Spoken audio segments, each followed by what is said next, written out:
IPL 2024 থেকে online থেকে যে উইনিং বেটগুলো আপনাদেরকে দেখাবো, এটা আমি একটি সাইট থেকে কিন্তু উইনিং করেছি এবং আমার কিন্তু এখানে লসও ছিল।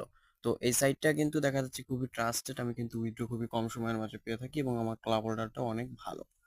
তো গাইস এই সাইটটাতে কিন্তু আমি 3000 করে সর্বনিম্ন বেট প্লেস করেছি। তো উইন লস সব কিছুই আছে, বাট আমি এখান থেকে উইনই করেছি বেশি। তো এই সাইটটা আপনারা পাবেন হচ্ছে যে কোনো ব্রাউজারে গিয়ে সার্চ করবেন asia75.com, লেখার পরে এরকম একটি পেজ চলে আসবে। এখানে জাস্ট কেবল আপনাকে অ্যাকাউন্ট করতে হবে। ভিডিও ডেসক্রিপশন বক্সে কিন্তু সকল তথ্য দেওয়া থাকবে। তো ওকে, এখানে করবেন কি, জয়েন নাওর উপর ক্লিক করবেন। জয়েন নাওয়ার উপর ক্লিক করে এখানে করবেন কি, আমাদের ফার্স্ট অফ অল এখানে ক্লাবটা সিলেক্ট করবেন। আমি যে ক্লাবে আছি সেটা হচ্ছে আইপিএল সুপার ক্লাব। এই যে দেখেন, আইপিএল সুপার ক্লাবটা সিলেক্ট করে দেবেন এবং স্পন্সর লিখে দিবেন আইপিএল 007। সেক্ষেত্রে সাইট থেকে অটোমেটিক বোনাস দিলে বোনাস পাবেন। এখানে আপনার ফুল নাম দিবেন, এখানে আপনার নামের পরে দুইটি সংখ্যা দিয়ে একটি ইউজার আইডি, এখানে ফোন নাম্বারটা, যে ফোন নাম্বারটা ইউজ করলাম এটা হচ্ছে ইমো নাম্বার, আপনারা চাইলে সমাধান করে নিতে পারেন। এরপরে এখানে